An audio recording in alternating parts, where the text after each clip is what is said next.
Donc, avant de vraiment commencer le cours, déjà, je voudrais dire que j'ai monté ce cours, grâce à un tutoriel que j'ai trouvé sur Toward Data Science. Je vous invite à le refaire parce que je l'ai pas repris exactement comme je vais vous le présenter aujourd'hui, donc ça peut vous faire, plusieurs exercices pour vous entraîner à faire du nettoyage de données. Pendant le tutoriel, on va utiliser 2 jeux de données parce que j'avais envie de vous montrer qu'en fait, bah, quand je ne sais pas où vous en êtes dans vos projets, mais l'idée, c'est que vous pouvez vraiment faire de l'analyse de données sur des données vraiment différentes les unes des autres.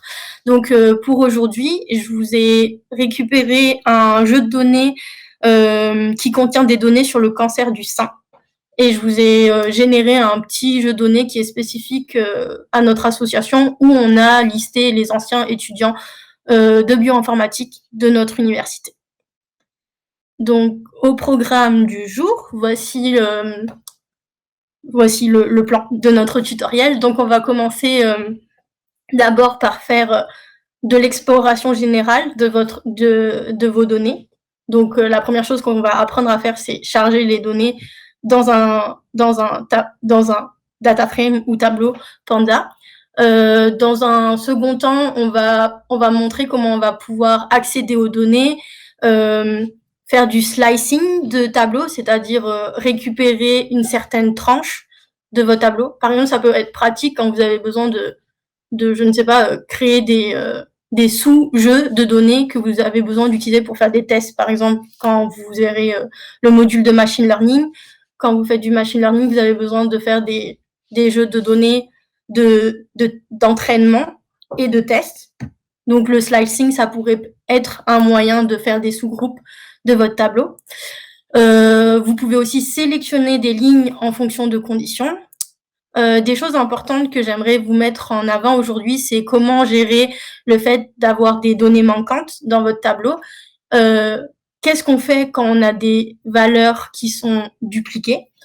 Et enfin, le dernier module, en vrai, j'ai écrit personnalisation de votre tableau de données, mais c'est en fait c'est un peu un melting pot de plein de choses que vous pouvez faire avec un jeu de données, mais on regardera plus spécifiquement quand on arrivera au point 5. Et le point 6, c'est un exercice que je vous invite à faire, pas forcément pendant le tutoriel, mais plus tard, ou même après le cours, si certains veulent rester, on peut le faire ensemble également.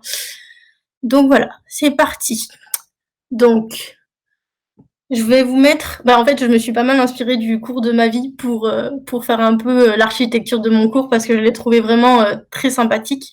Donc aujourd'hui, je vous mets dans la peau d'un data scientist qui vient d'être recruté au Montreal Cancer Treatment Institute. Dans votre nouveau laboratoire, on vous dit qu'on trouve un jeu de données sur le cancer du sein qui a l'air super cool et en fait, on aimerait l'utiliser pour faire de l'analyse de données.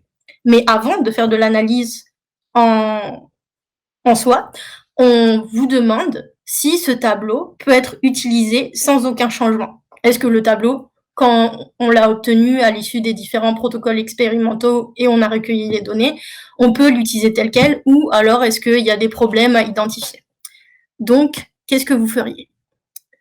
Donc là, je vous ai importé les différentes librairies qu'on va utiliser aujourd'hui.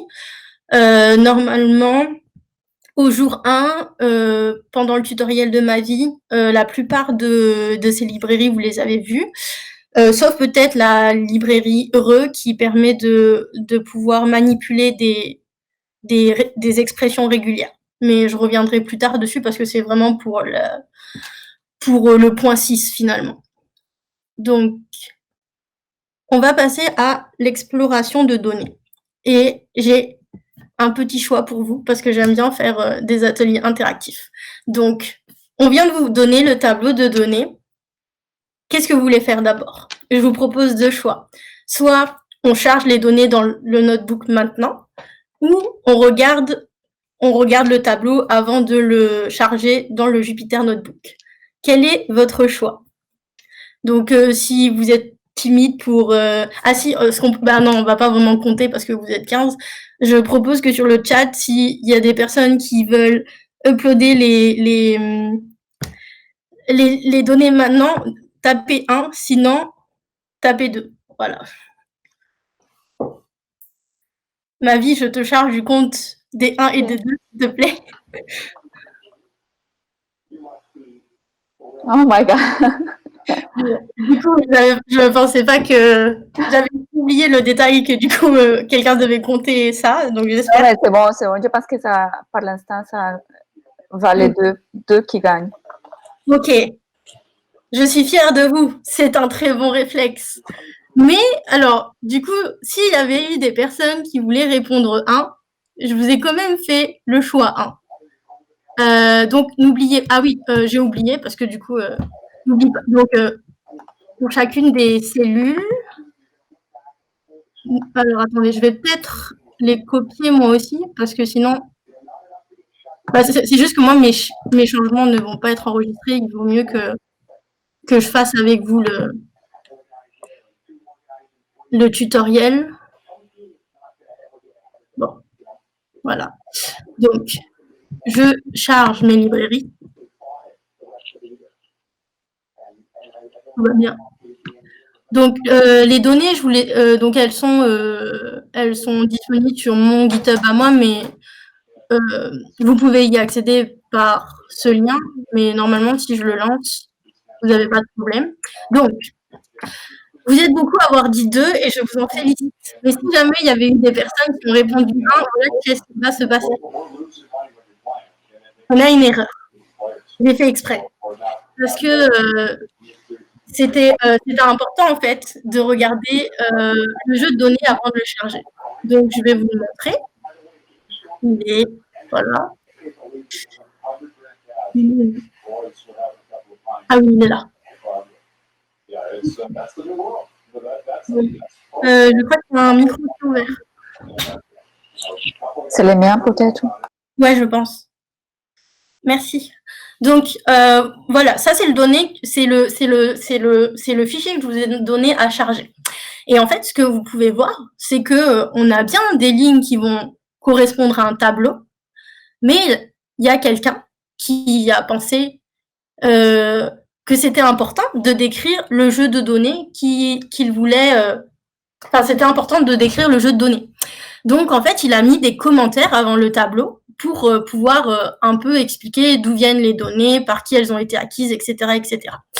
Donc, quand ça arrive, donc là, la personne, elle a été quand même assez propre. Elle a mis un dièse pour dire que ce sont des commentaires et qu'on peut ignorer ces lignes.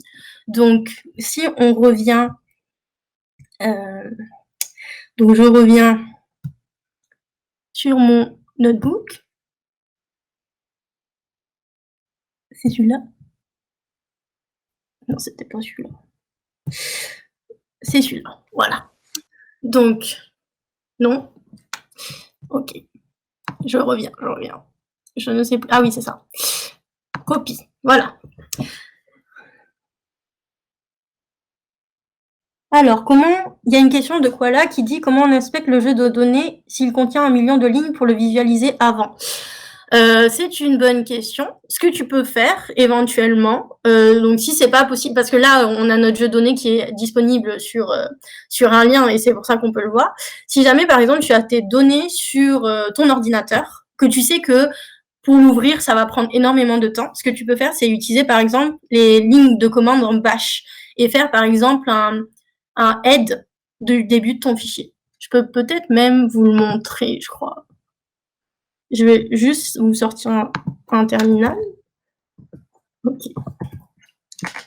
Non, mais c'est normal, Kamel, qu'il y ait une erreur. C'était fait exprès. Donc là, vous voyez mon terminal. Je vais aller dans mon dossier qui contient les données. Donc, c'était... Il n'y a pas besoin de télécharger le dataset, normalement. Tu peux juste ouvrir le lien et aller voir parce que c'est disponible sur le GitHub de Savi. Oui. Tu n'as pas besoin de la downloader pour toi. Juste pour en fait, vous l'aurez disponible après, mais là, présentement, vous n'avez pas besoin de le regarder plus que ce que je vous ai montré, moi. Le point que je voulais vous mettre en avant, c'était que... Alors, je suis en train de perdre ma souris, je ne la vois plus. Bon. Attendez, en fait, je peux vous le montrer ici. Donc, ici, si je fais un less de brestdata.csv, donc en fait, c'est le même fichier que je vous ai montré qui est disponible sur Internet. Donc, quand tu fais less, ça te permet de regarder le fichier. Donc, ça le charge dans ton terminal et vous pouvez voir en fait à quoi ressemble le fichier. Donc là, vous pouvez voir toutes les lignes et les parcourir. Peut-être que parfois, si le fichier est très grand, ça va prendre du temps à charger, mais je crois que en ligne de commande, c'est pas lourd de le charger comme ça. Par contre, le charger dans un notebook Python, ça peut être lourd. Donc moi, je ferai comme ça.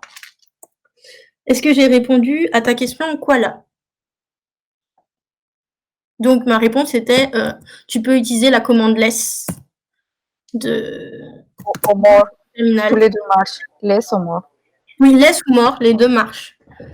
En vrai, c'est bien si vous pouvez acquérir, enfin, si vous connaissez quelques lignes, quelques lignes de commande en bash, c'est important, enfin, c'est pratique pour faire du traitement de données aussi. Oui, je suis d'accord avec toi, Koala. Quand vous regardez vos fichiers avec, par exemple, des logiciels de traitement type Excel ou OpenOffice Calcul, des fois, si vous avez des très gros fichiers, ça ne va pas marcher. Et puis, par exemple, je crois que si je m'amuse à vous montrer que je veux ouvrir le tableau avec le logiciel que j'ai, je crois qu'en fait, ça va un peu bugger. Enfin non, là, ça bug pas, mais vous voyez, là, vous avez votre tableau, c'est pas un vrai tableau, puisque finalement, il y a des lignes en commentaire et le reste, c'est des tableaux. Optimalement, moi, c'est un des premiers conseils que j'aimerais vous donner, c'est quand vous générez vous-même, enfin, quand vous devez nettoyer des données, des tableaux, faites en sorte après de l'enregistrer dans un fichier .csv. CSV, ça veut dire comma separated value. Donc, ça permet en fait d'enregistrer le tableau comme vous avez vu tout à l'heure.